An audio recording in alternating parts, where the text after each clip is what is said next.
Hello and welcome back to the Encore Club podcast. So as you can see, I have an empty seat next to me. Do not worry, Josh is here for this episode. He's just not here for this intro.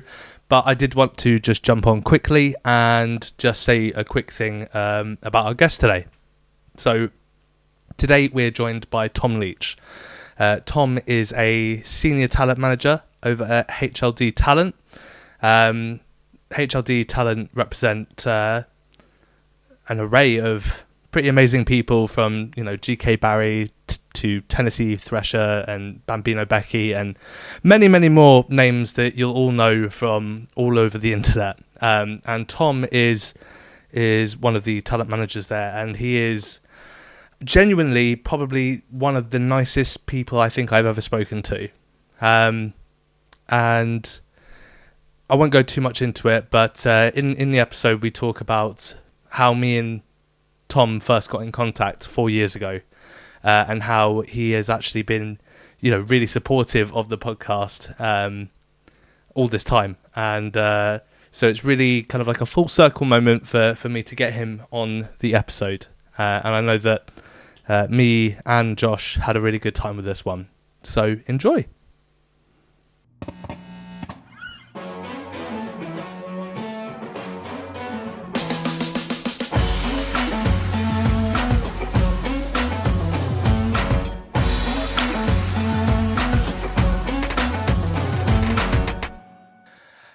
Welcome to the Encore Club podcast. Today, let's maybe go through what the podcast is and what we do here. So we basically invite guests onto the podcast and we ask them to detail their dream concert. So that's 3 acts, 2 support acts, 1 headline act, and each act has to perform an encore song as well.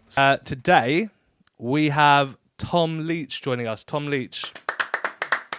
For anyone who doesn't know, Tom is the senior talent manager over at HLD Talent. He was you worked on Footasylum as that is correct. Influencer talent manager. Is that right? Yeah, exactly that. And then before that, you worked for Upload Agency. Correct, which is how we came into contact back in the day. So let's, if you don't mind, I'm just going to tell that story quickly because obviously no one's going to know. How far back do you two go then? 2021. I'm pretty sure. Yeah. So yeah. I won't name who I was trying to get in contact with you over, but I had just recorded. I think I just recorded the episode with Wheatus, which was my first ever episode recorded. I'd put together a document because I basically found out that from doing it that it wasn't as good as it could be. Okay. So I wanted to push it a bit harder, and I wanted to put more production value behind it and maybe get a co-host in. So I emailed Upload, and I think it was a kind of generic email address at first that maybe came through to you, Tom. Is that right?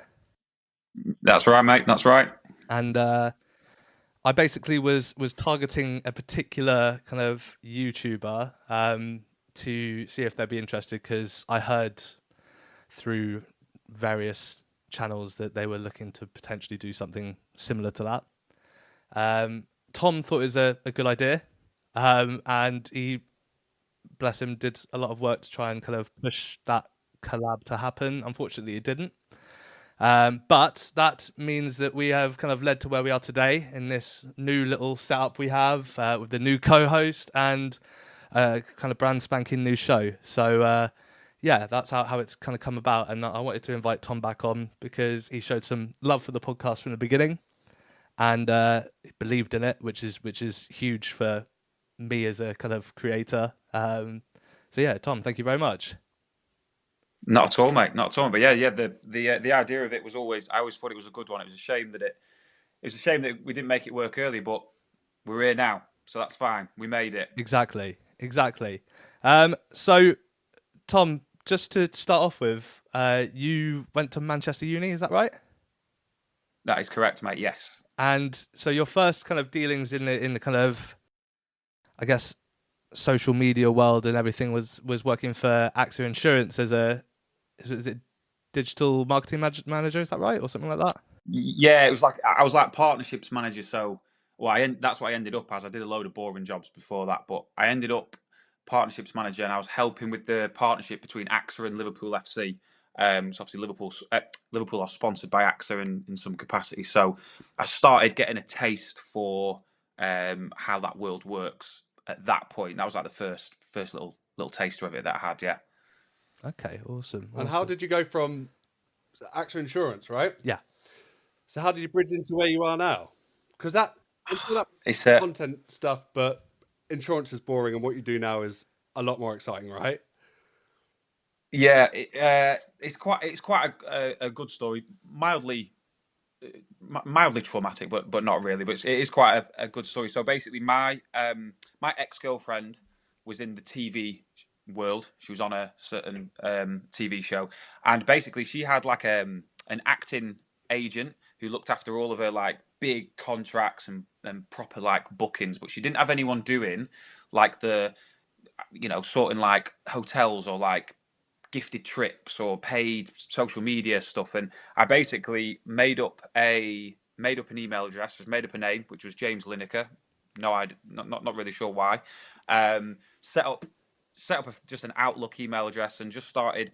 If on like a weekend or something, she wanted to, I don't know, if she wanted to go and visit somewhere or we wanted to go to a gig or whatever it may have been, I would just find the right person to email and get stuff, and like it just kept working and working and working, and then it kind of shifted when the KSI and Logan Paul, the first boxing match in Manchester that they did. I was like, I wanted to drag her along, and so I emailed the company who were running the event, which was Upload, and I was like, my client would love to attend, and it just so happens that the wife of the owner of Upload is a fan of the TV show that my ex is on, and so he sat us next to him and his wife. So for the whole of the fight, we just happened to be next to the organizer of the whole event and his wife. She was dead happy because she was next to someone off this show. I later in the night, when I'd had a few beers, kind of just came clean to him and said, "Mate, that conversation you're having with James Lineker is actually me," and he liked it. He was like, "What?" He was like, "What?" I was like, I always thought that if I emailed a brand or someone and said, "Oh, it's my girlfriend, she wants to come," it wouldn't. I just always felt that would be a bit odd. Whereas if I said I was her agent, Yeah. it would have more weight. And then he kind of liked it. And then a month later, he had a job going, and he gave it me basically, kind of on the back of that. He said he liked the initiative or whatever, and it was kind of on the back of that me and him then got talking, and then ended up working for Upload Agency as a talent manager basically. Oh, no. And that's Stuart, is it?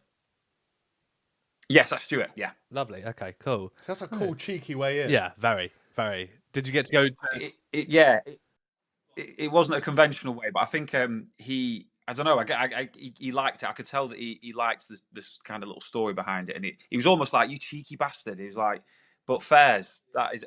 Can we swear, by the way? Yeah. Please do. Yeah. Sweet.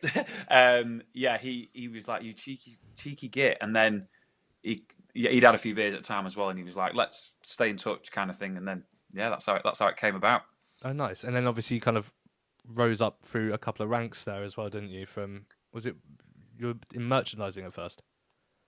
Yeah, God, have you written it? Like, I can't remember us having this conversation, Will, but yes, started in merch and then moved over to. I always wanted to be on the talent side, so I moved over there after a few months, and then just nudged my way up. And then Footasylum were one of the accounts that I worked on the closest. I helped them cast Locked In a couple of years ago, and then they sort of naturally, me and them had a conversation. They had like an influencer manager role going, and they wanted me to come over and basically do all the talent management in house for them. So pick the talent that feature on the campaign, or help pick the talent that feature on the campaigns. Help them pick the locked in cast members, and then I was there for about 2 years for Asylum. That's amazing. So with Locked In's quite a huge thing in itself. Mm. What was like the most? I guess, what am I trying to say here? I guess what was the most kind of, what was the best thing about it? What made it kind of like, okay, this is a project that I'm working on and it's incredible and I'm loving it. Was there anything in particular? Yeah, mate, there was loads to be fair, but I think seeing because I watched it as a fan before I worked on it, so seeing the sort of cultural impact it would have on that space in YouTube, and thinking I get to choose the people, not choose, but I got to like pitch the people that I thought would be cool on this, would be good on the show. So knowing that I got to help with that, and then millions of people, like normally like 2 million people per episode for 2 weeks, knowing that I sort of cast those people that was the best bit. Thinking that's yeah, it kind of, and obviously that could have also been the worst bit if everyone hated it. Then I'd be like, oh shit. But obviously, luckily, they all performed. They performed well. So yeah, that bit, and also getting to be there for 2 weeks and like seeing how it all works behind the scenes, and then watching like the final version of it, the hour-long episode every night. Yeah, there's something cool about it, that and knowing that there was not many people that were lucky enough to be on that, to work on that show. I think that was the main thing, I would say. And was it a kind of, you blagged your way in a little bit in the best way, and were you qualified to do it, or were you kind of learning as you were going? Because sometimes that's the best way to go, isn't it? Mate, when I joined Upload, bless Stuart. To be fair to him, he was patient with me because I was shit, like really bad for a few months. But I think luckily my enthusiasm carried me through, because I was dreadful. I didn't know what I was doing. I had no experience, I had no training. I just blagged it through a fake email address for, I don't know, maybe 6 or 7 months. Got a few freebies and that, but really anyone can do that. It doesn't take a massive skill. And then it was only when I started working with the creators at Upload, like people from the Sidemen world, Beta Squad, that I was like, okay, shit, you can't really blag this anymore. You actually have to know what you're talking about. So luckily I knew the creators from watching them. So I knew what brands would and wouldn't work for them. So I did have that on my side. But in terms of being qualified, mate, absolutely not.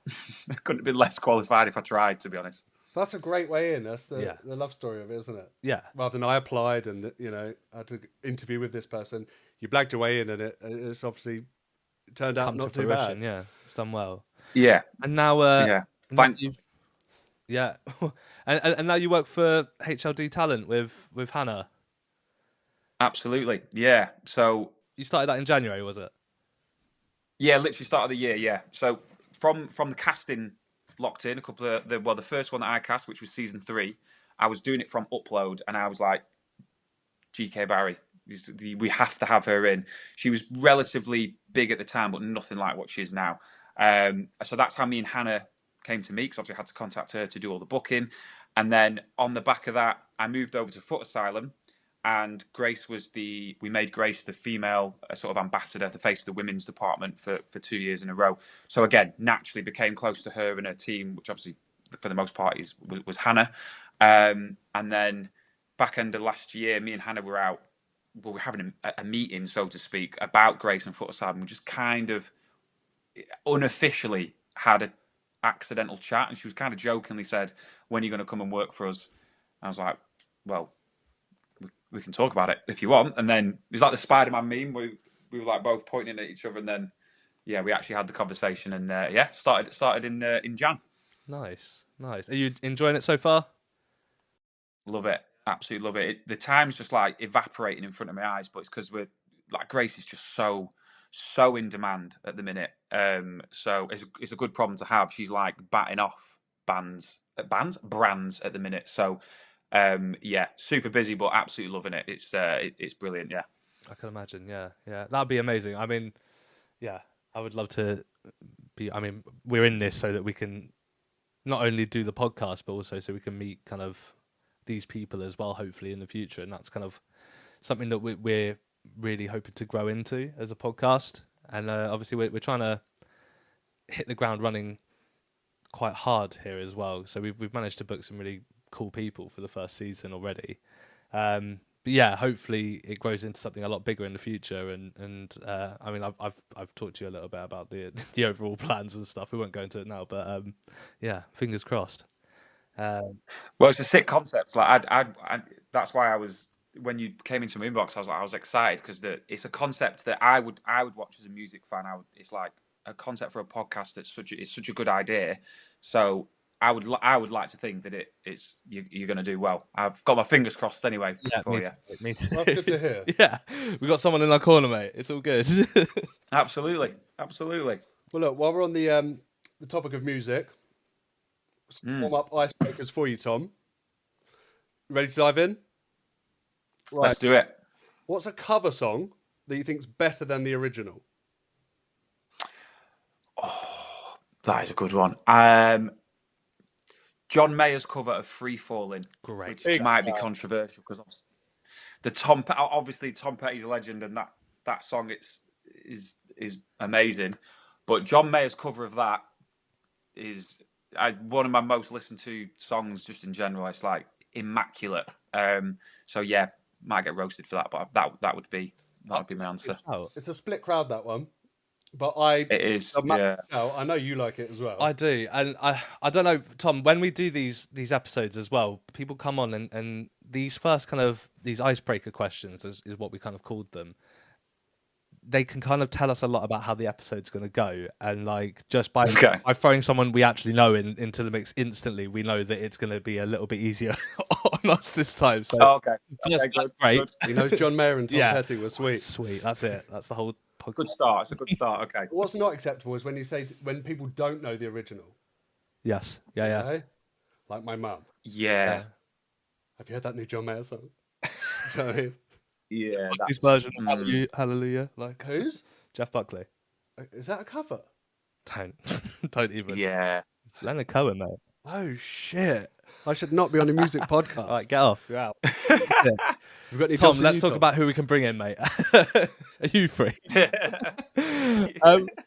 Okay, so let's go with another one then, if that's okay, Tom. What's one song that everyone loves, but you just can't get on board with? Oh, that is another good one. Oh, I don't know. I feel like this is a bit of an obvious one, but it just does my head in. Is Uptown Funk, Bruno Mars, Uptown Funk. But in my head, I'm like, I get it is a good song. Like I can appreciate it's a good pop song, but Jesus, maybe it's just overdone. When I hear that opening, boom, boom, boom, no, not for me. Not even in a club, like everyone's having a bop. Oh God, no! Like, even worse, mate. Like it's like a wedding. It makes me think of like a shit wedding DJ song. I don't know. No, not for me. Literally I think every time I've ever gone out somewhere that's been remotely party-esque, it's been playing. Which is twice. Exactly. Overdone. It's overdone. Musically, where does your heart lie? So, genre-wise, are you an all-rounder or? Yeah, I'm nervous for the shuffle thing that we're going to do at some point. But at the minute these days, it lies in the Blink 182, Bring Me the Horizon, emo-y, soft metal area. If that if that counts, soft metal. I made that up on the spot, but that world is where that world's where I currently find myself. That's good. I mean, just to let you know, Tom. I mean, although we claim to love absolutely everything because we're musicians ourselves and stuff, like we're very much we go to Slam Dunk Festival every year and things like that. So it's all very much emo based. Is that like a poor man? Perfect. Yeah. Slam Dunk. That world. Yeah. Exactly. We do like all sorts, but I think like at school I was like this chavvy emo, like didn't know what the when we went to uni, you were like an emo in a tracksuit. No, because you weren't wearing you were like you were like a mod. You would come in and be like, if anything, I'd expect you to rock up with like a bowl cut at some point and some glasses and a big like coat. Yeah. Laurie Wright stuff. Exactly. Yeah. I used to wear my let's not name people on the podcast and give them shade, man. It's just us reliving our like our uni days slagging off people. Gotta be done. Yeah. Gotta be done. So you're in the emo box, the emo soft metal. Mostly, yeah. I'd like to think. I know everyone says, "Oh, I like everything." I'm relatively eclectic, I think, but that's where I'd spend most of my listening hours, I would say. And who are you listening to at the moment? Anyone new? Anyone new? That is a good. Do you rinse? I do. I'm getting into. Say again, sorry, mate. Or do you rinse old stuff? Like I Yeah. I rinse a lot of old stuff. I do. Like, and I Big find time. old stuff like now and that New I've never old heard stuff. before. I'm just exactly the new one. Yeah. I've been getting into Bad Omens recently. I like them. Off the back of seeing Bring Me the Horizon, Bad Omens were supporting them. I like them. But basically exactly what you just said in terms of recycling old stuff. I'm got a bad habit of doing that. But I think in terms of new to me rather, Bad Omens are one of the ones that I started getting into. Good shout. Yeah. Tom, one more kind of icebreaker question before we head into looking at your Spotify. Who's your biggest hero in life? And this doesn't have to be musical. This could be just anyone. Full stop. Like anyone in your life, or anyone that you look up to that's not necessarily in your life. I would say my sister is that. I don't know if that is the answer, the route that you were hoping to go to. But my younger sister, Rachel, she would be like, in terms of a person that I know. If it was to be more of like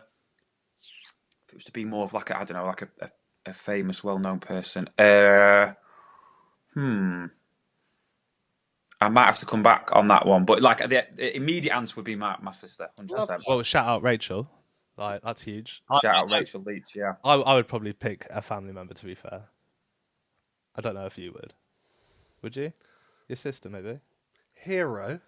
Have you met my family? I have, yeah. Lot of times. They're lovely. They're all right. About. Okay, mate. Well, in which case, I'm going to ask you to whip out your phone if that's cool. Get it out. It is. Lovely. And then I need to go into your liked playlist and just hit shuffle once and then tell us what comes up. Okay, I can do that. Do you want me to play it out loud, or just tell you what it says? Just tell us, just for copyright reasons, just play us. Don't play us, sorry. Just tell us. Oh my God. Sorry, yeah. Read out what comes up. Okay, so just the first one, yeah? First one, and we're going to do two more after that. Okay, sweet. Okay, first one is Blink 182. Okay, which one? Fell in Love, which is off their latest album. So I'm all right with that. That's quite good, after I literally named them before as well. And that was the first one that came up. So do you know what? I think I'll take that. I looked this up the other day, and I'm pretty sure that song is written by the I forgot his name. Ryan Tedder, the lead singer of One Direction. Oh, okay. Not One Direction. No way. One Republic. He writes loads of, like, he wrote Halo for Beyonce and things like that. He's just an insanely good songwriter. But I know he's written a couple for the new Blink album. So, and I'm pretty sure that's one of them. Stick. Where do we stand? Didn't know that. New Blink compared to old Blink. Well, there's been so many. I personally love all. I'm a fanboy, unfortunately, of Blink, so I love the new stuff. Yeah. Obviously, I wouldn't say it's as good as the classic stuff, but I do love it. What were your thoughts on when Matt Skiba joined the band, or like that kind of era?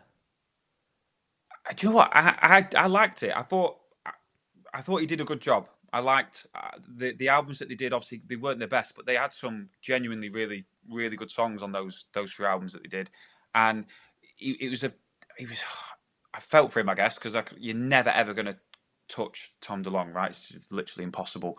But as an interim replacement, which is what he ended up being, I guess, I thought he did a good job, and I liked quite a few of the songs. So I still listen to some of them as well, to be fair. So I'm okay with Matt's contribution. That's fair. Yeah, Bored to Death was a bit of a banger. What I liked is it kind of, like, obviously he's come from Alkaline Trio, and it kind of, yeah, it had a little bit of an Alkaline Trio sound to it, which was quite cool. Yes. And we'll be seeing. Did Tom join another band? Well, he started his own band, Angels and Airwaves. Oh yeah. And that had some. He had two. Yeah, he had Angels and Airwaves, and he had Boxcar Racer as well. That's right. I think I know one song between the two bands. I know. I liked it. know. Do you know what? I would give it. I would give them both a go. They're both very, very different, but they're actually Angels and Airwaves is like musically, as musicians, I think you would appreciate it. Like some really good stuff. Boxcar Race is a little bit. I would say Boxcar Race is the closer to Blink, whereas Angels and Airwaves is a bit more like outer worldy. Yeah, if that makes sense. That makes sense if you were to listen to him. I think I need to give them a chance. I've got a Some new couple of old music. Boxcar songs that I want to play you actually, because I know that there's an acoustic one that you'll absolutely love, and it was quite a hit of theirs. I've forgotten the name completely. There is. Yeah, that's it. It's called There Is. It's called There Is. What a tune. And it's a banger. Yeah? Yeah. Up my street? Yeah, mate. Yeah, 100%. 100% up your street, actually. Yeah. But Unreal tune. that's what that matters, really. Yeah, exactly. Yeah, they're back. Are you gonna? Have you seen them? How many times have you seen them? Is probably the best question to ask it. No, do you know what? I was. It was annoying because they broke up when I was getting old enough to go to concerts regularly. So I actually didn't see him for ages. And the first time I saw him was Leeds Festival, was like 2014, when they got back together before they then broke up again. And since then, so now I think I've seen them 6. I think it's 6 times altogether. Nice. So a healthy amount. Yeah, definitely. I've definitely seen them a few times. Have you? Is it like a big production now? Is it like a big? I feel like it's just Yeah. Like it's huge because obviously they're playing stadium shows. Like other musicians behind the curtain sort of vibe. I mean, I think so. To make it a thicker sound, they have to have at least another guitarist because you can't do a 3-piece in that. It's kind of like when Biffy Clyro kind of blew up. They had that guy on stage in the back. No one knows his name. No one knows anything about him. How snide on that guy. Yeah, I feel for him, man. I feel. Well, do I feel like he's probably getting like a couple of grand a night just to go and play guitar for Biffy on a huge? Yeah, we know some session musicians as well, so we know that they have a good time. Yeah, absolutely. Cool. Sorry. We kind of went on a tangent there. What's your next? Not at all. Your next Spotify roulette song. Right. Okay. Bear with. Let me make sure the sound's off.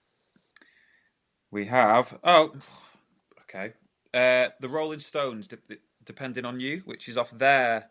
I think that's off their latest album. Depending on You. I'm pretty sure that's off the newest one. Bit of Stones. Everyone has to have some Rolling Stones. Have you got any in your liked playlist? Have you got a Spotify liked playlist? I haven't asked. I've got mine is really random. Yeah, I have like the whole ADHD thing, like screenshot and then never look at it again. Do you know what I mean? You know what song came on for me the other day? "Fuck You" by Eamon. Do you remember that? I hate that. Classic. No. Did the girl not come back at him as well? Like, yeah, and then he was like, "You have nothing to do with me. I don't know you."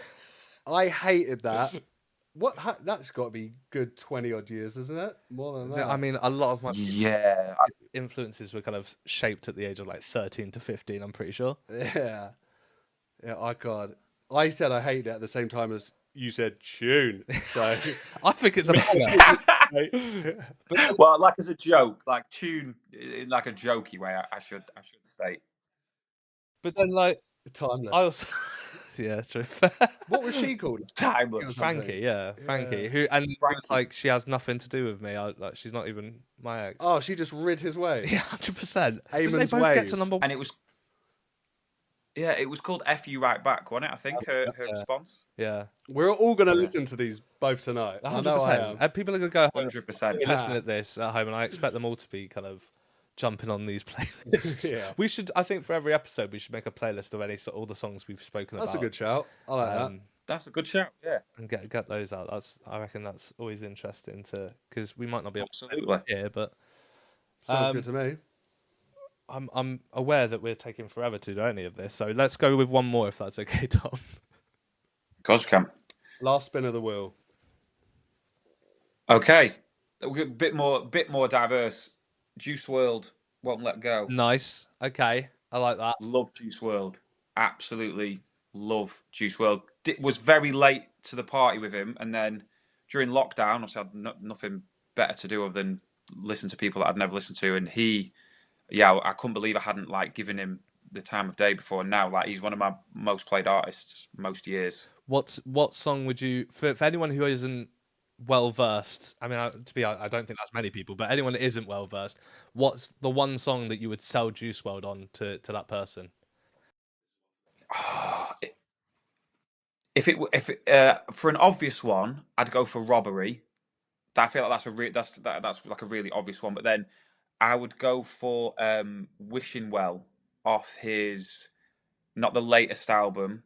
I can't remember. In fact, I can't remember what the one before it's called. But that's one of my favorite albums by him. I don't know what it's called. That's quite pathetic. But Wishing Well by Juice WRLD. That's one that I would say that's a good gateway song, I think, for him. Nice. Okay. Well, we need to add that to the. I got to the Juice WRLD party so late. So you said about lockdown. Mine was a couple of weeks ago. Really? Yeah, I think it was. Really? Is the character in Fortnite or something? Yes. Because my Is that son how has you- just started getting into Fortnite, and he was drawing one of the characters. So I'm like, "Who's this?" And he's like, "Juice Juice WRLD," like as if he. I'm like, and I checked it out. Not too bad. Oh, nice. Yeah. That's a crazy. Sorry, Tom. Go on. Yeah, I think no, it's all right. I remember it was like the anniversary, I think, of his death in lockdown, and I remember it was just everywhere on my social media. I was thinking, what is the fuss about? How have I not like listened to this guy? And then once I just sat and listened to it for hours, and I was like, Jesus, this guy was a genius, and obviously amazing voice and whatnot. So yeah, one of my most played artists now every year. Nice.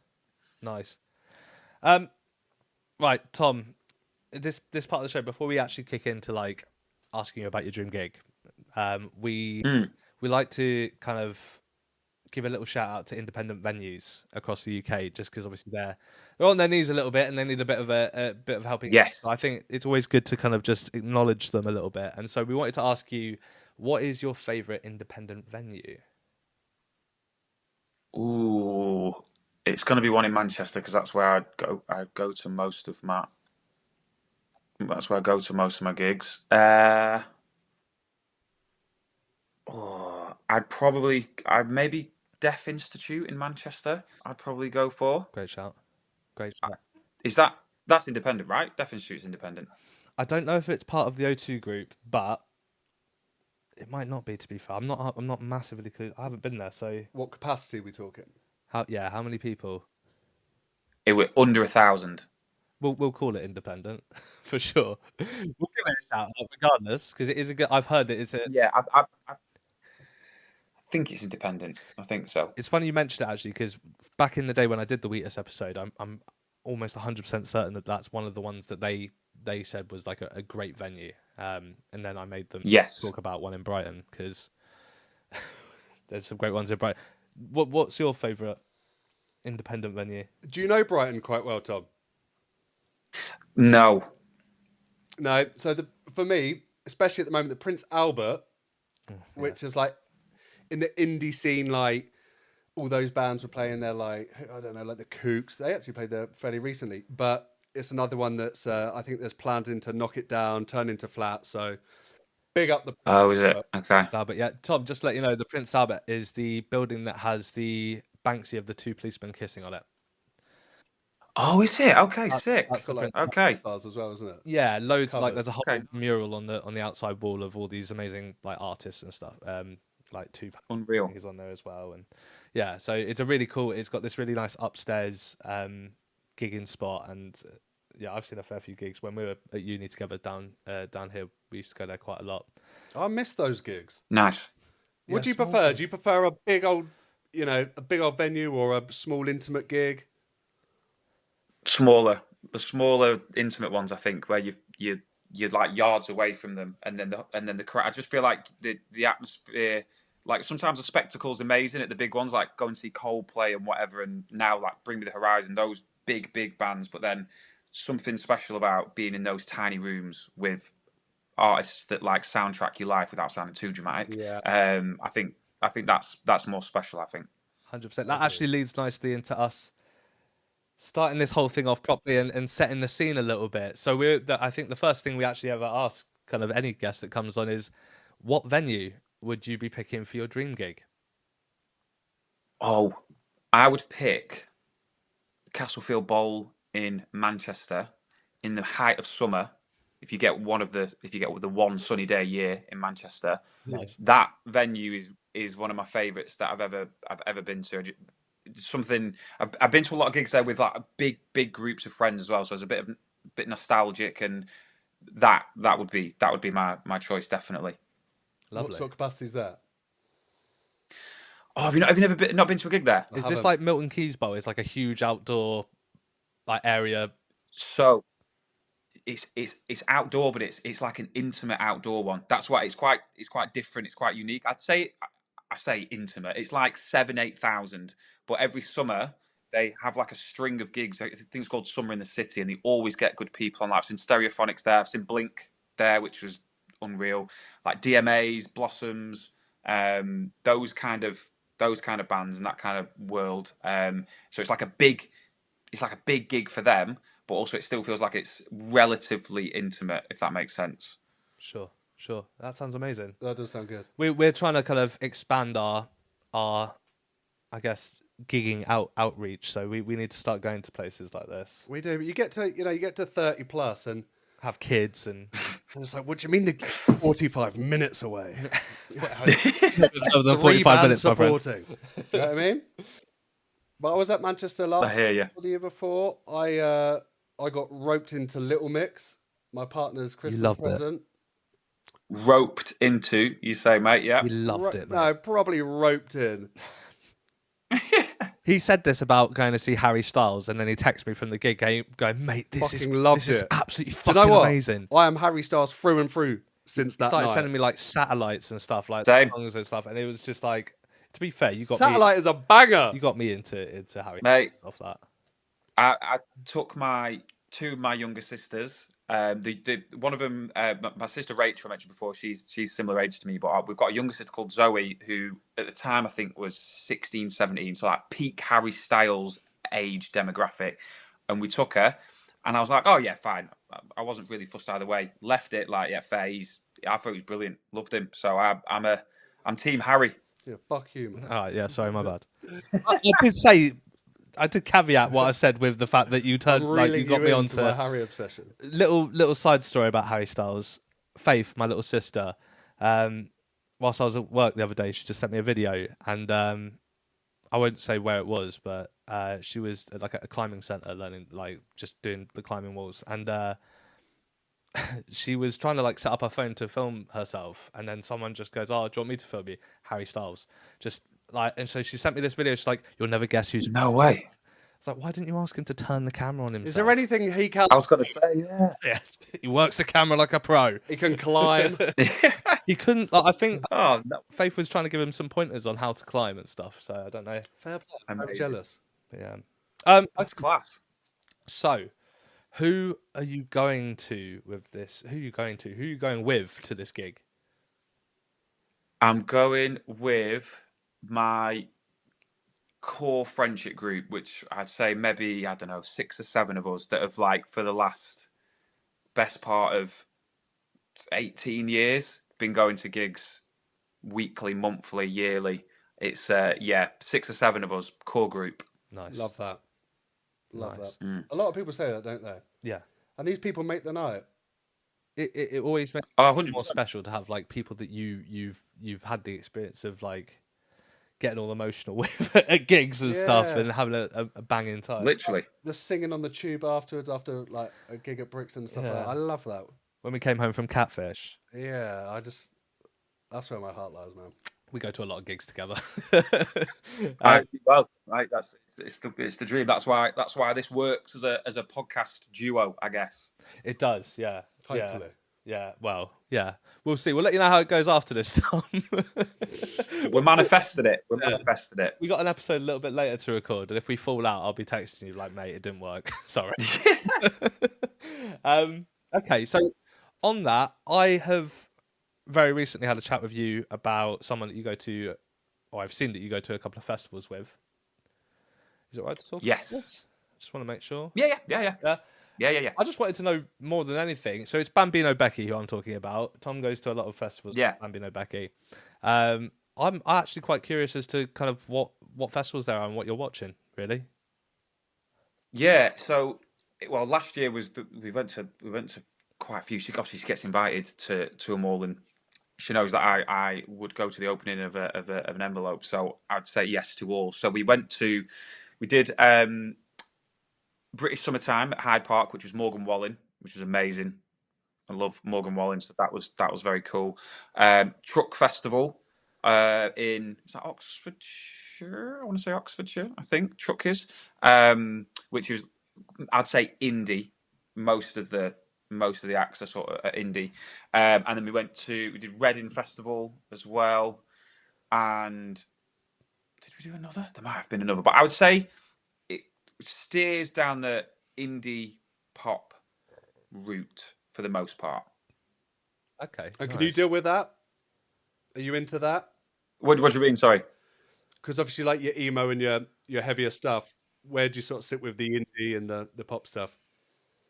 Sorry, I'm with you. So yeah, no. To be fair, I had a very prolonged indie phase anyway. So there was once upon a time when this part of my hair was particularly long in honour of the Gallaghers, unfortunately.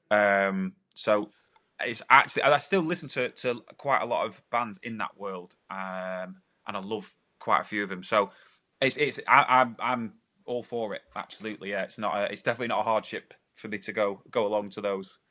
Good. That's Nice. good to hear. I think that's where I sit as well, really. Yeah, a nice eclectic mix of. Yeah. Yeah, I mean, I'd happily go to like a. I think Ja Rule's coming over soon. I'd love to go and see Ja Rule. I think he'd be mad. Absolutely, Like Snoop. absolutely. Snoop Dogg was the first gig like that I'd been to. We went to Dublin to watch Snoop Dogg, and yeah, it was a very different experience for us. So, but it was awesome at the same. Can't imagine. Yeah. But I see like Yeah. Reading now. I feel like the crowd at Reading's changed. Maybe I'm just old. Is that just me being old now?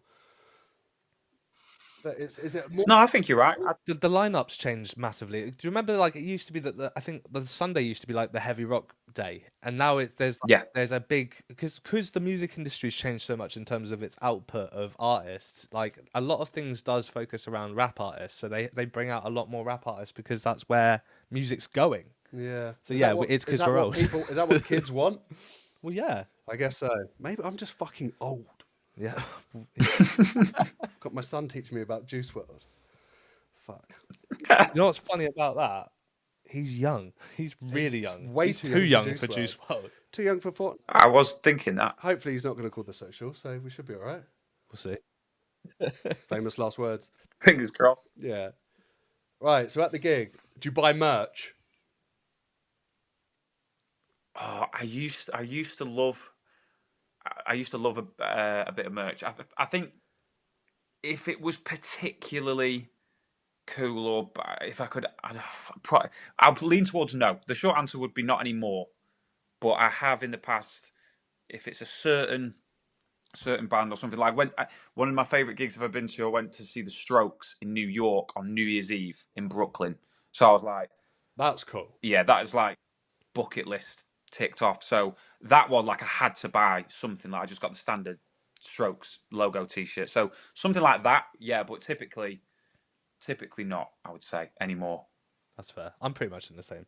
Mainly just because I can never buy a shirt that fits anymore. I could never afford it.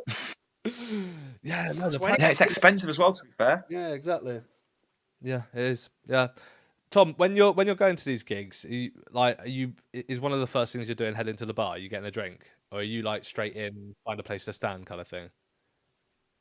Yeah, when I was younger, it would be front of the queue. Like I used to be that guy that would queue to be at the front, depending on who it was. But now, yeah, it's I just don't really care whereabouts in the venue I end up. Just as long as you're with the people that you want to be with, just straight to the bar and enjoy yourselves rather than worrying if you're 5 centimeters or 5 meters away. It doesn't really change the experience, I don't think. No, agreed. Have you ever stood at like the side, like on the stage, but to the side, so you have to watch it from the side? No, I haven't, and I can't, not properly. At Reading Festival, we had this certain level of access, so to some of the smaller stages, we could kind of watch it from the side, but not like where you're actually on the stage. No, I haven't, and I've always thought that would be a cool experience. It's cool to watch. It's not cool to hear. Like the sound quality. Oh yeah, of course. That's right next to the. You get the drums basically. Yeah. We've done like festival photography for a few years, and I think Sick. the biggest one we did was Clean Bandit. That was cool. That was really cool. Oh, nice. But also, the sound quality is just like it's never going to be as good as being out in the crowd, like ever. Nah. No matter what anyone says. And like I've seen a lot of like celebrities at Glastonbury up on like a little railing up top watching down, and it's just like, what are you doing up there? Yeah. Yeah. I hear it. I feel like it seems like it'd be cool, but I don't know. Yeah. It's definitely an experience worth doing, 100%. Like just to be that close to it all happening and being like, okay, these people are playing like mad shit on their instruments and they're entertaining like thousands of people, and it's like such an intense thing, and then they're making it look so easy, and you don't really get that translate too much when you're out in the crowd, but when you're on stage with them it's a little bit different. But yeah, it's definitely an experience for sure. I feel like getting to see it from a bit more from the artist's view. So when you can see the crowd reaction, that's the bit that I'd like to be able to watch and see that angle of the crowd. I guess that'd be pretty cool. But I hear what you're saying. I guess sound wise, it wouldn't be the best, I imagine. Yeah. Yeah, it's cool, still incredible. Yeah, I think the best part though is when they're at the end of their set and they want a picture with the audience behind them, and then obviously it's just me and him running to the middle of the back of the stage. And just everyone's screaming, and it's a good laugh. I love that. So before we go into your first kind of your opening act, I want to play a quick game, another quick game with you, if that's okay. Let's do it. It's called Play, Repeat, Delete. It's the premise of it is it's essentially Shag, Marry, Kill, but for bands. Okay, got you. One that you play once or twice, one that you repeat always, and then one that you have to cull completely, never to hear it again. Josh, nice. I'm gonna let you pick. I'll pick one first. Go on. I'm gonna pick Harry Styles. Okay, I'm gonna pick Bring Me the Horizon, as we've mentioned them a few times. And do you want to pick the last one? Juice WRLD. Okay. But now we've set this up, my heart's gonna break if you cull Harry. Well, it is what it is. You know, this is the game. So, yeah, play one that you only get to play once or twice, and then you have to put it down. One that just repeats, and you'll always listen to it, and one that you have to just get rid of completely. Do you need it in a certain order, or do you want to just hit you with it? Hit me with who you think, you know, who's play, who's repeat, who's delete. I couldn't.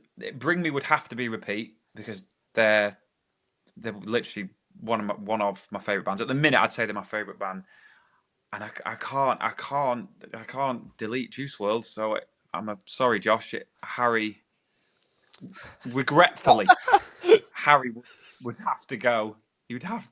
Yeah, that's too easy. Yeah, there's no. You picked like. I wanted to make it hard. Okay, fair enough. Yeah, you know? Lovely. That's perfect. Yeah. Bye, Harry. Yeah, fuck off, Harry. Yeah, sorry, Harry. That's all good. I'm sure he's devastated. Tom, just quickly, what was your first ever concert? 50 Cent was my first ever. That's a big one. How old were you? Yeah, I was maybe 14 or 15. It was the first. I was into rap. It was either Blink-182 or rap when I was like that age, like 14, 15. And 50 Cent was on at the MEN Arena, or now the AO Arena. And it was the first time I'd convinced like my mum and dad to let me go, just me and my mate, without, you know, obviously they weren't going to come to a 50 Cent gig. So me and my mate were allowed to go. And good grief, that was a baptism of fire, because I had nothing to go off. And obviously 2 14-year-old kids in a 50 Cent standing area. At the time, smoking was still a thing, so it wasn't just cigarettes, obviously, that were being puffed. And it was like, I was like, oh right, okay, this is what it's like. Okay, cool. So yeah, it was 50 Cent. I've seen him since, and I love him. He's great. So it was a good one, rather aggressive, but a good first one. That's a great first gig. Yeah, that's a huge first gig. Yeah, what was yours? I think like Elton John or something with my mum. Yeah. Start off big, to be fair. But then saying it, I remember my mum's from Glasgow, right? And we were up there for a long weekend. And it's when Scotland were playing France at Celtic Park. And I had a ticket for that. And then there was a spare ticket for Robbie. And I don't know what I'd done wrong, but I'd pissed about and I wasn't allowed to go to the football. And I had to go to Robbie. And my God, I loved it. It was so good. I think someone gave me hash cakes in the pub. Like, Nice. Do you want one of these? And my mum's like, oh, you can have one. For Robbie. Yeah, and it was honestly, maybe it was because of the weed, but I mean, look, anything to enhance a. And Scotland beat France as well. But I stand by my night at Robbie. Nice. What was your first? Fair. My first was, I think I was 8, and I went to see Nickelback with my Nice. Okay. older brother. It was like first album as well, before everyone decided that they were hated amongst everyone in the world. Where did the hate come in? I don't know. It's like a Coldplay thing, isn't it? Everyone like they all go worse. and watch Yeah. them, but they love them and then they hate them. It's like cool to hate them. I don't know if it was it on the back of, because they had obviously they had How You Remind Me, didn't they? And then they had Rockstar and Photograph that were just so hammered on the radio and on the music video channels. Maybe people just were like, "Fuck off!" Just we get it, but I don't feel like there was an actual reason for them to be hated. I don't think. Just overplaying. I It's hate like Rockstar. no. I fucking hate that song. Who's You could done a write cover that of in it 10 recently minutes. that's really good? I think there's a country cover of it. That's That's like Tipsy. Someone's covered a country version of that. No, but haven't they? they've also done one of. Someone else has done one of. I'll figure it out. We'll find it. Yeah. Sorry, Tom. Right. Sorry. Going on to your first. We'll finally get there. First support act of the night. So who are you picking? So can I check? Are we saying support act that is support act size, or can it be, or does it not matter? It can be any size. Just to give you an idea, it could be the 3 bands in total could be Michael Jackson, Queen, and Jimi Hendrix. It's just in order of essentially who you would prefer to be the support act. Got you. Okay.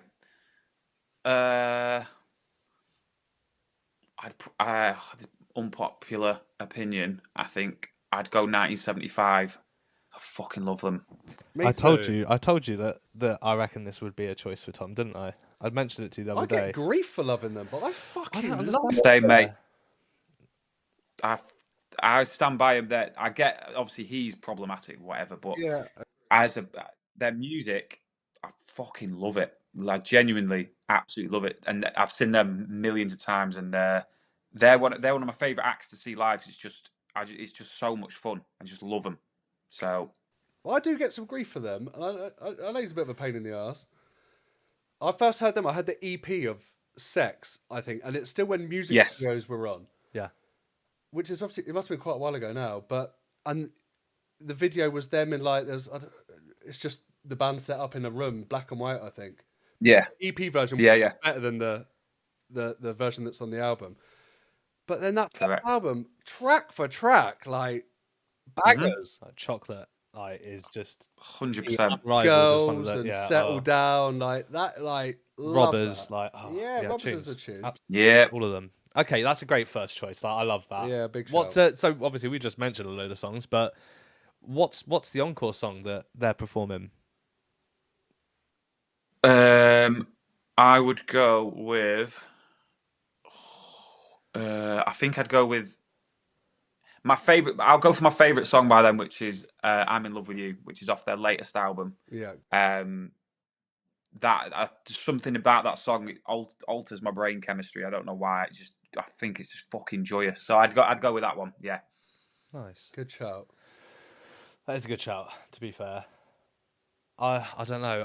I still feel like for me, I'd still hark back to the first album and probably I love Robbers. How many albums have they got now? They've churned out quite a lot, haven't they? It's 5 or 6, maybe 5. That's mad. Have you heard the Robbers is a good shout though. Robbers is elite. It is top tier. On the deluxe album, I think it's the first album, they've got a remix of something, and it's Artful Dodger that's done it, but it's on the album. Artful Dodger. It's so good. Amazing. Pressure, the Artful Dodger remix, Get that on your Spotify. Sick. Yeah. Good shout. Good shout. We'll add that to the playlist. Get that on. That's your Love that. That's niche as well. That's niche. Yeah. Yeah. But when you hear it, it's almost like house. It's sick. Nice. It's so good. Nice. Got us mixing up our Who are musical we? knowledge. We were goths at the time. There we Yeah, go. we were emos about 10 minutes ago, and now we're like talking about 1975. Yeah. Before we kind of break into your second act, I think it's always good just to kind of probably ask a few more questions just to pad it out a little bit so that we're not jumping straight into your main support act. So I guess someone who kind of works within the realm of social media influencers and the digital realm, essentially, would you say that do you think music is kind of the algorithm essentially decides to a degree what songs get big these days rather than the popularity of it? Like if for example a song kind of goes viral on TikTok because it's being used in the background of a video, do you reckon that's pushing a song more than how it would naturally grow like outside of that realm? I think to a degree, yeah, I think it does. I think that the weird shift that you can see in the last couple of years, like the amount of times that you would hear a song, or I mean, this I'm talking from personal experience, but I feel like you'll agree or you'll be able to resonate. Is that if you hear a song either on the radio or somewhere where you're not choosing what's playing, my mind half the time goes, "Oh, that's that TikTok." I literally think that's that song from TikTok, and I associate it with a certain viral video or trend maybe, and that in itself I think is a weird way of thinking. Do you know what I mean? And that has come from exactly what you were saying, Will, in that like certain platform algorithms that'll push certain songs for whatever reason into trending songs, and they become a viral trend in some capacity. I think that dictates what's popular. Certainly in pop music, anyway, that dictates more than more than anything, I would say these days, particularly TikTok. I think. Yeah. And what about AI? Do you think we're going to see AI artists? I think that started, isn't it? Yeah, how's that going to change the industry in terms of live music, especially? Like, are we? I couldn't pay to a gig and see a if hologram it was gonna, or I might as well just buy a hologram machine and have it in my front room rather than paying to go. Yeah, it will go that way though. I'm sure. We'll see. It'll be. I hope not. Yeah, me too. But it's I mean, I get it to a degree to bring back someone like who's passed, maybe like I think when they first did the 2-pack with Snoop Dogg one, that was like so groundbreaking back then, and it was amazing. But then also, would you go and watch like the new ABBA Voyage thing where they're all young again? Do you know what? I feel like if it's like a cool one-off thing, like for those kind of artists, like you say, I feel like fine.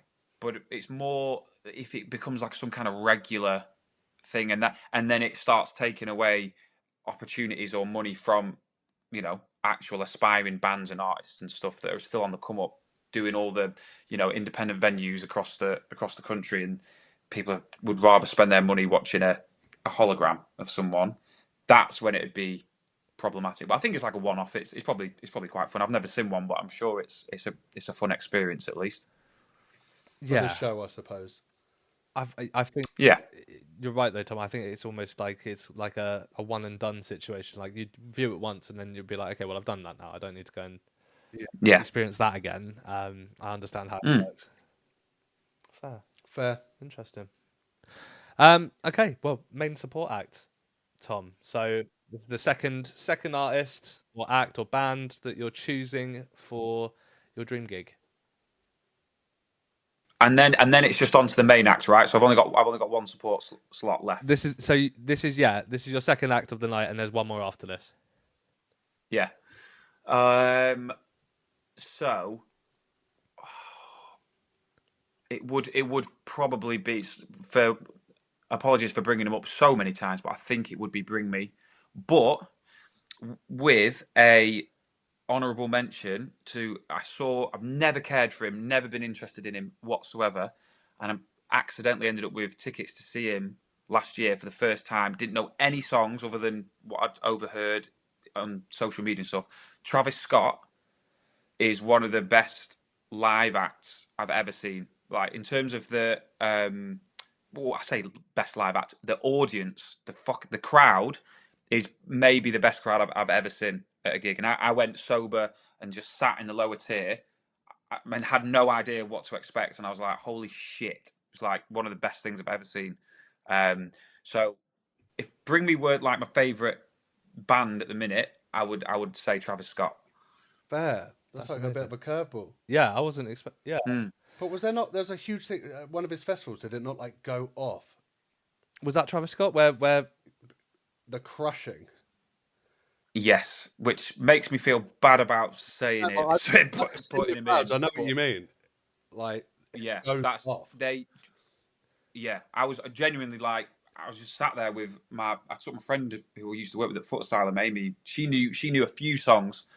I was literally just sat there like gobsmacked by it. I couldn't believe what I was watching. It was insanity. Like from the first second that he came on, there was not one break, not one like, normally gigs you'll have a couple of tunes where it's a bit slow and whatever, and some of the encore songs might be slower. They do an acoustic bit. It was just hell for leather for that 90 minutes. It was unreal. Do you think that type of crowd is like homed in on that style of music now? Because I've seen others like, who's that guy with the tattooed face, the multicolored hair? 6ix9ine. 6ix9ine. Yeah. Tekashi 6ix9ine. Yeah, but like I'm not into that sort of thing. But the crowds are mental. Yeah, and as far as you can see, it is just a wave, and you're not getting that at Cortinas. But you know what I mean? Is that hey Cortinas? I stand by Cortinas. I've seen them. They're like the band that me and my friends grew up with, and I've seen them. I genuinely have seen them more times than I would actually tell you. That's just because they've been that band. A little bit like Catfish. They were that band growing up that we just went to see like all over the country. So yeah, can't have a bad word said about Cortinas. I spent too much money on him. I think we'd love to have Tim on the show. I think that'd be really cool. I'd be a bit scared of Van McCann would, yeah. Yeah. I don't even know how you'd find him. Like he's like exactly. He's so elusive. He's like because they cancelled their Australia shows, didn't they? They did. And Ireland as well. Were they not meant to play there last year? Yeah, they did on the day. The Ireland gig they cancelled on the day because I'd seen them in Liverpool maybe a week before, and it was not great. It was not great. Yeah, it was a bit of a like really weird. It was like their first gig in fucking 5 years or something, whatever. They didn't play the new single that they just brought out, which felt odd. There was not one crowd interaction. And I know that's not the be all and end all, but that felt odd. First gig back in 5 years, he didn't say a word, and he just looked like there's a few clips on TikTok that went viral-ish of him like just looking a bit dishevelled, a little bit off the rails. So make of that what you will. I don't know, but it wasn't. I've seen him loads of times, and it wasn't great. I think they're like a bit like 1975. The first two albums, Catfish, is just back joy. The first album, especially The Balcony. Yeah, man, banging up, unreal. Yeah, but that's a shame. I hope we see them in the not too distant future at their best. I'm sure they'll pull it back at some point. Hopefully, fingers crossed. Well, they've got Tottenham Hotspur Stadium booked in summer. But like, I'm pretty sure it's on the same day as one of the Oasis gigs. So I saw this. Is it really? Yeah, and it's almost the same audience to a degree as well. So you're that's a big battle to try and fight. Nothing good happens at Tottenham. Ouch. Do you support Manchester, Tom? Are you a football fan? I'm a United fan. Yeah. Red or blue? Red. Savage. Sad times, really, isn't it? Sorry, it can't be. Sure. Like, I'm pretty much in the same position. I'm Chelsea, so we're not exactly doing amazing things at the moment. You guys Do you are know though. what? He's Gunners. The older we've so- got, though, like, you know, I love seeing Nottingham Forest smashing it and Wrexham. Aston Yeah, Villa class. doing well, and yeah, I've generally decided if Wrexham make it into the Prem, I'm going to start following them. it's a long way to go for a home game. Absolutely. I'll definitely make the. Right, who's next? Sorry. Back to Bring Me the Horizon. What was their encore song? Oh, so I would go for, again, I feel like it's a bit shit picking ones off the new albums, but their latest album, I love it. And top 10, there's a song called Top 10 Statues That Cried Blood. That is my favourite Bring Me the Horizon song. It is a fucking banger. That one, that would be my pick. I feel like I should go for like a classic, but that's my favourite song by them, so I'd be selfish. I'd go for that. 100%. I don't actually know that, so I'm going to have to check that one out after this. What would they close with? What would they normally close with? They close with Throne, which would be the other obvious. So that is a gig closer. To be fair, it's Unreal Live. But if I was being selfish and it was my pick, I'd go for Top 10 Statues That Cry Blood. It's a banger. Cool. Nice. We need to check that out. We do, 100%. That's one for the light listers. Yeah, give it a go. It's one of their better. In my opinion, one of their better tunes. Cool. Tom, we've got, I think, one final kind of main game that we've kind of put together that we want to play with you. Yeah. It's dark. Before we, Yeah. It is a little bit dark, but this is just before we head to our kind of headline act. So it's called Death Row Setlist. So I need you to imagine you're on death row, and Yeah, it's so weird because I was interested in what yours was this. So sorry, carry on. I'm interrupting you there. We'll carry on, mate. I'll tell you what. I'll happily kind of share my. I'm sure Josh will as well afterwards. Once we've heard yours, maybe. Yes, but please do. I need 3 songs, so I'm going to start with the first one. One that you use for nostalgia. So you're on death row, and you want to be a little bit nostalgic. What are you going? I will go for, with the thought of me and my mates growing up, I'd go for, God, it's going to sound cringe. I'd go for Oasis, Whatever. Nice. Nice. The strings. Yeah, I'd go for that because I feel like Death Row as well is bit emotion, bit like, that would, Oasis, Whatever. I'd go for. Mine would be Live Forever by Oasis. Yeah, I'm gonna go a little Yeah, bit. even though I certainly wasn't going to be living forever. I was about to Ironic. shocked in the chair. I'll probably go New Radicals. You only get what you give. Fair. That's a banger. It's a banger tune, and also Sick. That's a good shout. it's a good song. I love that song. I'm not gonna lie. That's a good tune. Yeah. Okay, next one. A song to rage out to. So one that you're in your cell. You know you're about to hit the chair. It's time to throw some stuff at the wall. It's a little bit dark, Hold on wasn't it? tight. Jesus Christ. I think I'd go Linkin Park, One Step Closer. Good shout. Oh, Love that. You that's could break huge. out to that. Oh, who would you? Oh, I have to still think. What would you rage out to? Do you know what? There's like, I have an exercise bracket where I fucking hate exercise, right? But if I've got to go for a run, if I've got the right music on, like gets me pumped. Matrix and Future Bound. Do you know them? Yeah. Okay. Yeah. All I know. Like, I will run fully round the block to that tune. Nice. Okay. I don't know that. I need to give that a listen. So not Barbie Girl, Aqua. No, No? not Harry. Just making sure. No. And that's something like heavy or metal or something like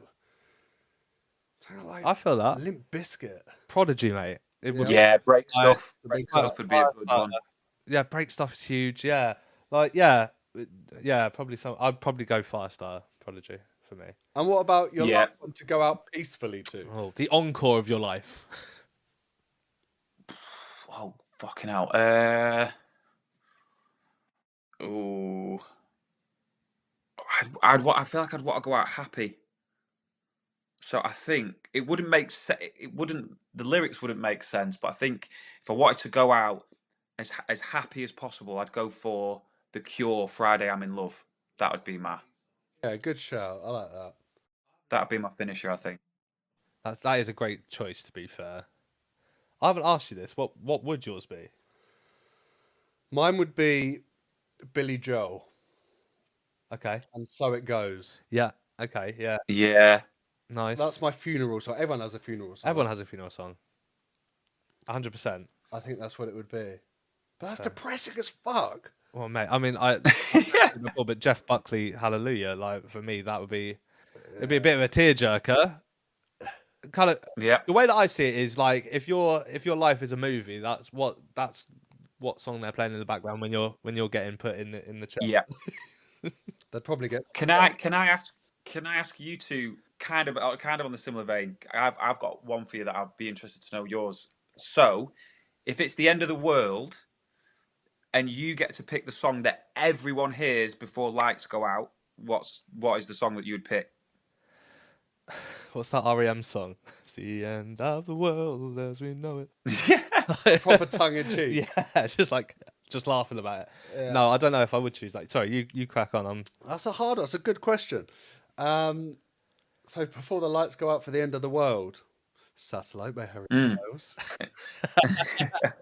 Fuck you. Oh, I don't know. It's a good question. I'd want something like heavy, man.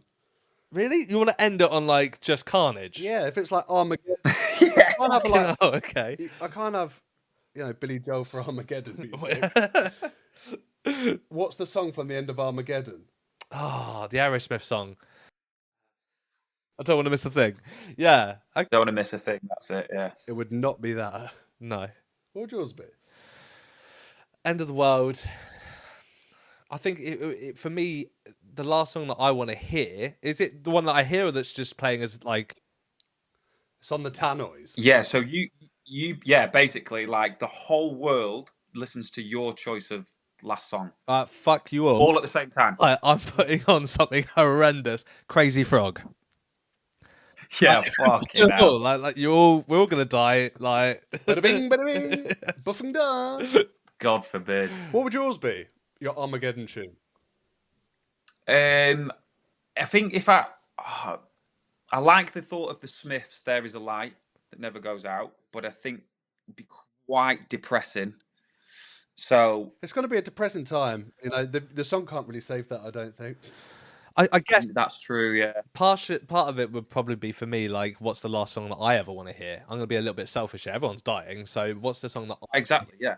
Yeah. Big. So and I don't really have favorite songs because I think my music taste changes so much. So I guess I could probably answer this a few times and get different answers. But who am I vibing with at the moment? I really like yeah, I don't actually know. I've done that whole lead up. There isn't actually a song. I'll just sing to myself quietly in the corner. Pressure. Like when it happens, I'll know. Yeah, Under Pressure is a yeah. I'm gonna go Under Pressure by Queen and Doom. Queen.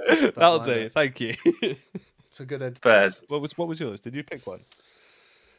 Yeah, it would have to be something mad, and all the buildings are tumbling as it comes crashing in.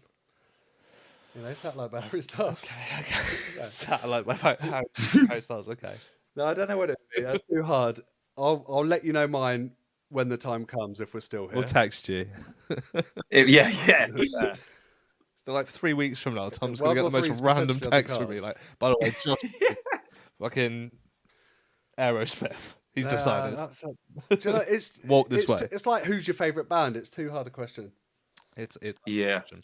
I like it though. That is a good question.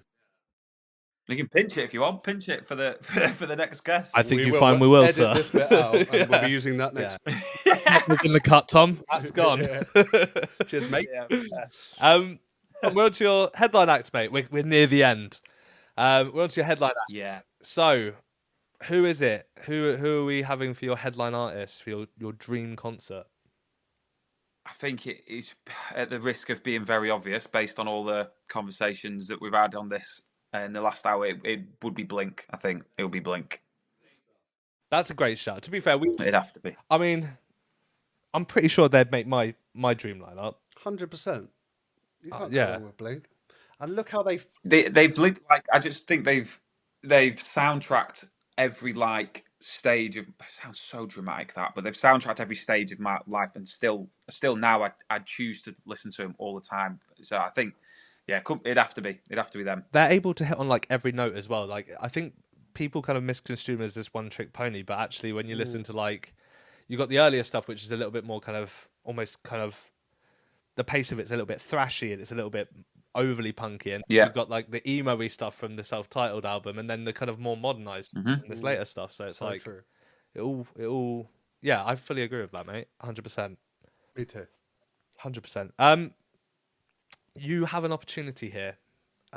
Your headliner has just stopped the gig to say that they're bringing out a special guest to perform one song. So it's the special guest again, dead, alive, whatever you want. It's a dream collab, and they get to perform one song together before the encore song. So this isn't the encore song. Okay. Who are you going for? And it doesn't matter if there's no obvious synergy between the two. It's just If you want, Tom, I would be happy for you to bring out Barry from EastEnders, and they do some Barry.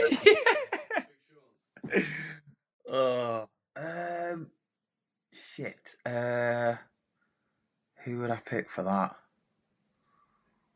I was gonna say Eminem, but I don't know that. I don't know if that's. I'd like to see how that works. Yeah. Yeah, I feel like maybe Eminem just for something. I was gonna say Liam Gallagher because I think the thought of him on stage with them would be hilarious. But I think Eminem just seems. I feel like weirdly that would work somehow. I think it would work a bit like the Jay-Z Linkin Park thing back in the day. I'd like to see what a Blink-182 Eminem crossover would look like. So maybe Eminem. So with that, would they be doing kind of like a Jay-Z Linkin Park mashup song? Yeah, I think so. Yeah, if they crossed over like I don't know, what's my age again with like fucking Stan or something mad, something that shouldn't work that somehow works. That'd be crazy. I'd love that though. I loved the Jay-Z Linkin Park mashup, so I feel like they got that so like they nailed it. Good. Yeah, absolutely. Okay, well, that's cool. I mean, yeah, I want to see it. That'd be class. To be fair, I think if you did have Liam, it'd turn around to Blink and he'd be like, "You're shit." You know what he's like. Yeah, shine. Well, have you ever heard? Yeah, have you ever heard the story that it's on YouTube? There's a clip of Tom DeLonge telling a story of when Liam Gallagher was. I think they were at like MTV TRL back in the day in America or something like that, and. Yeah, it's sick. It's a really funny story. Will, if you haven't seen it, you should have a look for it on YouTube. But basically, Tom tells a story of when Blink and Oasis were crossing paths for some reason at some performance or award show or something, and the interaction between Liam and Blink's really funny. But Liam actually says he's like positive about them. You'd think that he'd be like, "Yo, you're fucking shit. Put your acts the right way" or whatever. But actually. It's a really like funny interaction. I'll try and find the link. I'll send it you after. Yeah, it's a good little story. Oh, awesome. Yeah. Okay, so Tom, we're on to your final encore song. This is just Blink on their own now. Eminem's left the stage. It's their encore. Eminem's left the stage. He's gone off. Yeah. Oh, that is really tricky. Probably, I'd probably go Feeling This. I think I'd go Feeling This. That would be I think that would be the one. Yeah. Fucking love that song. Love the video. Everything about it. It's just that I love the way that fades out as well with them crossing over like they're singing at different parts, like a completely different, almost like two completely different songs. Yeah. And they're singing it at the same time. It sounds fucking incredible. I do love that. I'd go for that. I back in the day, I did a very crude mashup of Sum 41 and Feeling This. Into Deep's the same chord structure as Feeling This. Yeah. So you can mix them if you speed up Into Deep. Then you can mash it up with Feeling This, and it sounds crazy, but I got them doing that bit at the end. Yeah, I liked it. It got a lot of likes on YouTube, and then I had to take it down for copyright reasons. I was gonna say, can I still get it? I can see if I can find it somewhere. I've got to say, mate, I think Like he's going to be re-recording this all night. Yeah, You Tom fucked wants his to hear night it. Yeah. I think I was 16. It was my first attempt, like trying to do something like that. So it doesn't Yeah. sound good. Another good one is B.O.B. Aeroplanes with Hayley Williams, and that mixes really well with Maroon 5. Weirdly, so Fair. Random. yeah, very But random okay. little. His rap bit fits very nicely into. Anyway, I'm going on a tangent, but yeah, I'll try and dig it out for you, mate. Please. Yeah, we'll see if I can get it on the playlist as well. I hope you can find it now. You built it up. I know. If not, I'll be making it again. We'll see how it goes. Yeah. Perfect. Even better. So you've built your dream gig, mate. So thank you so much. It's very much up our street, that Green. I'm talking for you here. No, but It's you very know much where up I- my street. Yeah. Like, but I know where he stands musically as well, and that's definitely it's our vibe. So we had the 1975 to begin with. Yep. Bring Me the Horizon as your main support act, and then obviously Blink 182 to round it off with Eminem just as a little surprise guest, which is class. You can't really. I'd like to see it. Mate, I think I most. don't- I'm happy with that. Yeah. I don't think we will, but I'm happy with that. I I'll think take it. I would at Castlefield Bowl as well. Yeah, in the summer, the one day it's that'd hot. be good. The one day it's nice in Manchester. Yeah, that would be lovely. To be fair, I'd be all over that. I have just realised I said that I'd take my mates, none of which, maybe apart from one or two, are that big of fans of them them three bands. So not sure how much they'd enjoy it, but selfishly, it'd be great. it's your gig. They'll get into it. It's your dream gig as well. They'd have to. They like it by default because it's your Well, dream fuck 'em. gig. Fine. Fuck 'em. We'll come. Yeah. Yeah. Okay. Fair enough. Yeah, I won't worry about them. Before we close off, we've got a couple would you rathers. So obviously you know the premise. Yes. Would you rather? So do you want to kick this off? I know that. I think this is a good one because I struggle with both of these cues. Would you rather go to a concert with no drinks or no toilets? No toilets. Got a strong bladder. Be all right with that. Fine. I'm so jealous. What of if your it's like strong a day bladder. festival as well? Like, what it's like a full length. No, I mean no one likes the festival toilet, but they're going to be needed at some point.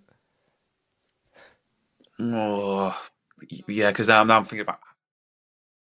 Go on, mate. Go on. I wouldn't last all day without a drink. I'm that nasty side of 30. Alcoholic. I'm like, is it done yet? I think with regret, I would have to say it'd have to be. I'd have to put up with no toilets. I think. Yeah, just have to hope for the best. Okay. And we've all had a pint glass of piss thrown at us, right? Reading. Sadly, Festival is unfortunately just that, isn't it? It's people. If you're anywhere near the first 100 rows of the main stage, at some point getting pelted. You're getting dashed, unfortunately. Yeah. I'm proud to say I've never thrown a pint of piss though. I don't think I've ever pissed. Oh, God forbid. No. I've received.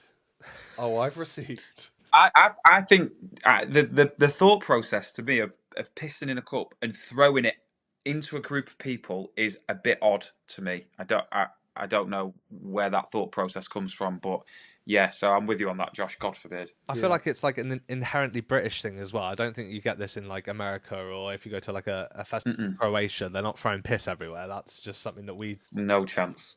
It's very British, isn't it? go us. Okay, let me try another one with you then, Tom. Yeah. You're at a gig and you've got a guy stood next to you and he is singing, belting every word of every song, but terribly, completely out of tune. Would you rather that or have a very tall person stood in front of you filming the gig on their phone, the whole thing, start to finish? That's a good one because both of them are quite insufferable. I'd probably say I'd rather the geezer singing because I'd be like, at least he's enjoying himself. Good shout. Whereas the other one is filming it like you're never going to watch all of that footage back. It would actually be more annoying, I think. So I'll go for the guy singing because he's having fun, he's enjoying himself. Fine, whatever. That's actually a very. I didn't ever. I thought about this when I wrote that question down. I was just like, what would I choose here? And I didn't really think of it from that angle. But then also, sorry, go on. I was going to say, I hate it when I watch, and I don't know why I do this, but sometimes you do take a video of the gig you're at, and you never fucking watch them back, and they look like shit anyway. But when you hear yourself singing, cut my throat. Yeah. Well, I just believe that I've got an intensely good voice, so I'm just like, I'm fucking smashing it, and then I hear it back, and it's never good. No, it's evil. So I'd rather it be someone else than me. All right, and Tom, last question. Would you rather listen to your favourite band and only them for the rest of your life, or never hear them again? Might be. Oh God. Fuck, that is tricky, that, isn't it? Yeah, because there will be other bands, but it won't be them. Yeah, ever.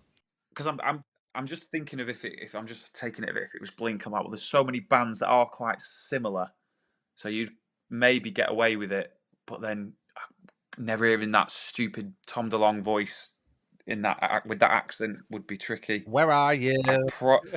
Yeah, exactly. No, I think it would have to be them.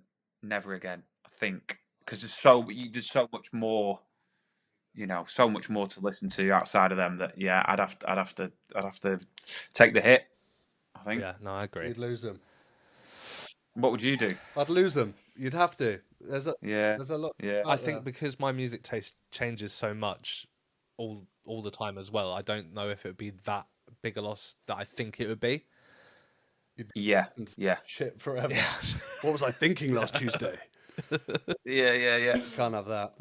It's like when you play something on repeat too much and then it kills it for you. It's like, is it going to get into that territory if you don't? Well, I do that. That's what I hate. I'll find a song and, you instantly know it's like, shit, I love this tune. And then I'll learn it on the guitar. I'll learn it on the piano. I will play it on Spotify over and over and over and over again. I'll use it for my Instagram stories. It gets out of hand. And then I fucking hate it. So if I listened a bit less, there would be years of enjoyment. Yeah. I cram it all into a couple of weeks. And then I have to let it go for quite a while. Yeah. I hear what you're saying there. I feel that. Tom, I'm gonna say this: you've been officially inducted into the Encore Club. You're official member of the Encore Club. Thank you so much, mate, for joining us today. It's been really awesome learning about your dream gig. Before you go or anything, I was just wondering if there's anything you wanted to plug, anything you wanted to push, anything about, I don't know, HLD or any of the talent or anything like that, or just what's going on in your life. Do you know what? I'd love to plug anything to do with GK Barry, but it's pointless because I don't need any more incoming fucking business inquiries about her. So probably best not to. No, do you know what? No, I don't know. I feel boring for not having some. I guess one exciting thing. After just saying I'm not going to mention Grace, I'm now going back to it. But she's going on tour in September, so that's going to be the first time that I am going to get to experience a slither of what it's like to actually be. Because like in a music sense, I've always wondered what it must be like to go on tour. And obviously she's not a musician, but I'm excited to get to have a little taste of what it's like to travel around and play. I'm not playing them, but someone that you're close to playing different venues and whatnot. And she's playing. Her live show is coming to the Royal Albert Hall in March for Teenage Cancer Trust. I've never been to the Royal Albert Hall. I've always wanted to, so excited for that as well. So yeah, is this? I think. Is this like live podcast? Is that what's happening? Is it a live podcast show? Is that kind of like Happy Hour did? Exactly that. Sorry, yeah, I said that without context, but yes, exactly the same sort of premise as Happy Hour, yeah. Which I went to last year was really good. Happy Hour podcast live. So Jack Mate's really good. Their podcast is actually a big influence for me. I off the back of watching a lot of their episodes of kind of like Hardest Geezer Russ lives in Worthing. He used to run past my place quite a lot. Oh, sick. And so yeah, it's a great podcast, and I try and get everyone to watch it who hasn't, because it 100%. partially a reason why I do this as well. So awesome. Top lads as well. I'd love to get. I'm trying to get Alfie and Robbie on the show, because I think we're not really there with Stevie and Jack yet. But I'd love to be able to. I've fired them a few emails, but I think I might have to release a few episodes before we go any further.